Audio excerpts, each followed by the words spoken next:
How's it going?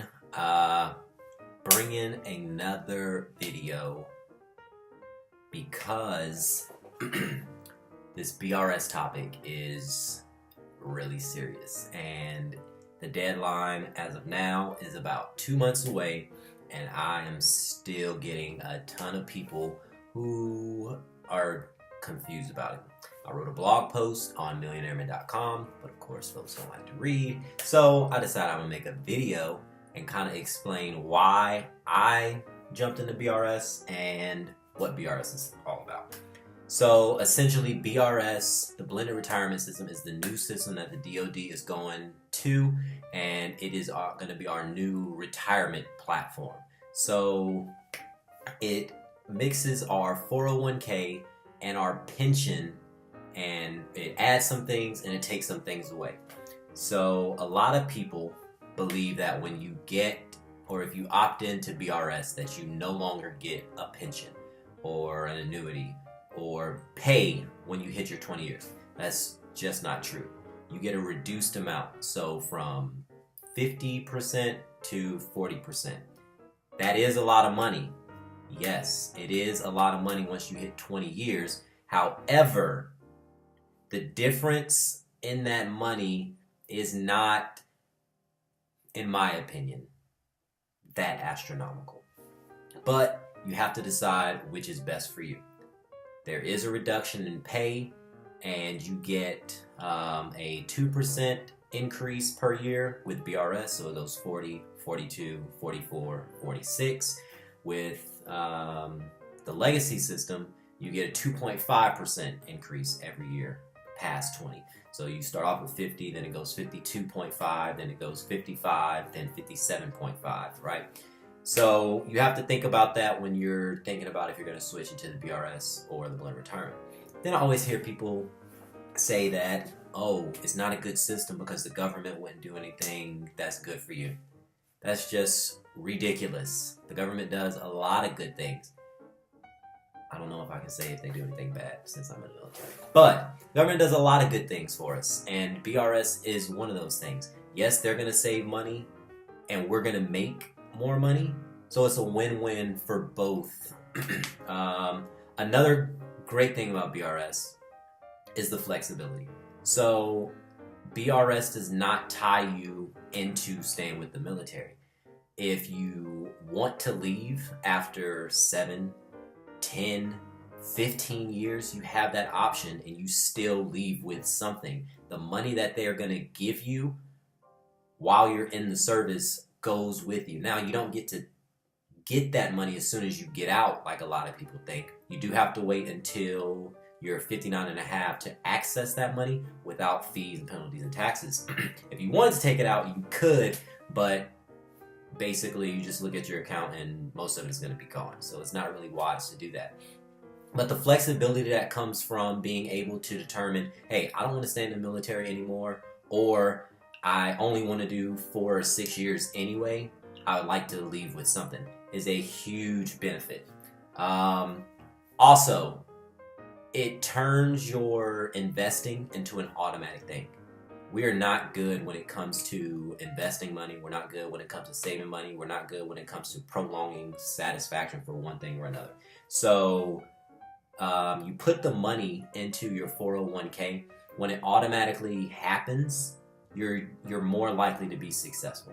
So it's going to save you against, oh, I'll put in money later. It starts it now because you know that in order to get that 5% match, you have to put in 5%.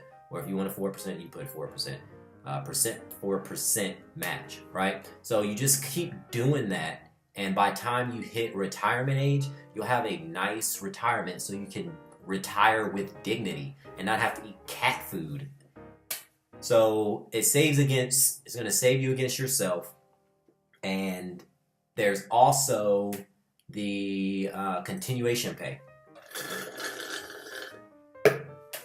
Continuation pay basically says that once you hit 12 years, that you're going to be able to get 2.5 times your current base pay. So the law allows it to be either larger or smaller. And that's something that each service can determine, but right now they've all decided that they're going to do 2.5 times your base pay. So depending on your rank at the time you hit 12 years, that can be anywhere up to $10,000 that you're going to receive. Now this does come with an additional 4-year commitment, but at 12 years, usually after 10 years, people are like, oh, I already done 10, I'm going to just go ahead and do the other 10. And once you get to your 12 year, you get this money, and if you get some sort of bonus, you still get to get that too. So you get money on top of money.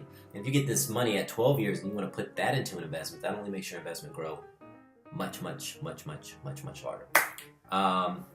Again, continuation pay, or not continuation pay, your guaranteed check. You still get a guaranteed check at the end of your 20 years of service. 20 years. You do have to finish your 20 years of service in order to get that money. But throughout the years, you're going to get the 5% match. As long as you do that, you get your continuation pay once you reach 12 years. And then once you get to 20, you also get the pension. BRS has a ton of great advantages that you have to think about. Don't let anybody else determine what you're going to do. You have to find the information on your own. It's all right there on the BRS website. You just have to take the time to understand what works best for you. I think BRS is great. Let me see. What else did I write down? The younger you are, or not just the younger you are, the more time you have to invest, the better. So a lot of people are saying, oh, well, I'm going to make more money when I get out and I'll use that money to invest and it'll grow. That's just not true. So the younger you are, or the more time you have to invest, and the longer that time frame is, the more money you're gonna get throughout your investments. If you're gonna wait 5, 10, 15 years, 20 years, and take that additional money and put it in the market, it's not going to have the opportunity to mature and grow as it would if you invested 10, 15, 20 years earlier. And a lot of people think that they are going to get this extra money and then they're going to have more time. They're going to make the most out of it to be able to invest. That's not going to happen. People don't realize that the money that they're going to get is going to be dramatically reduced from what they're getting paid now.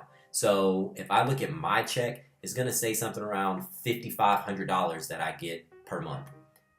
Most of that money does not come from my base pay. Most of that money after taxes is allowances that you're not going to get when you retire. You have to take 40 or 50% if you just retire at 20, 40 or 50% of your base payment, and that's what you're going to get. You're looking at maybe $2,000 a month, which is a lot of money. However, if you're going from $5,000, $6,000, $7,000 a month down to $2,000, do you really think that that money is the money that you're going to use to invest? Probably not, because you're now in a completely different financial situation. So if you're not savvy on investing, you can become savvy on investing. However, you have to take the time and do the research, and most people won't. TSP or BRS was designed to make sure that those people who, according to the Federal Reserve, put in 3% of their retirement are covered, because you have to put in 5% and then they're going to put in 5%. So that's 10% in total. 10% should give you a dignified retirement. That's what they're trying to do for you.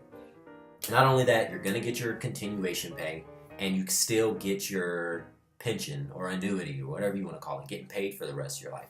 So I made this video so that people hopefully can see this before December 31st when the deadline hits, and they understand that BRS is not this evil Knievel DOD product that they're just trying to push on people. They're forcing everybody to do it who joined after the beginning of 2017, or after the beginning of 2018, end of 2017, beginning of 2018. So obviously this isn't something that's horrible, and believe it or not, our higher ups were pushing for this for a long time before many of us probably joined. So BRS in my opinion, is fantastic. However, you have to make the decision for yourself. Don't take anybody's word for it. Find out for yourself. This is just for information and entertainment purposes. I'm not a financial advisor or anything like that. You can find more information with the website or Amazon Readiness or whatever your service has to offer. So hopefully that helped you out. If it did, comment, subscribe, all that stuff that you usually do. Visit millionaireman.com. Thanks.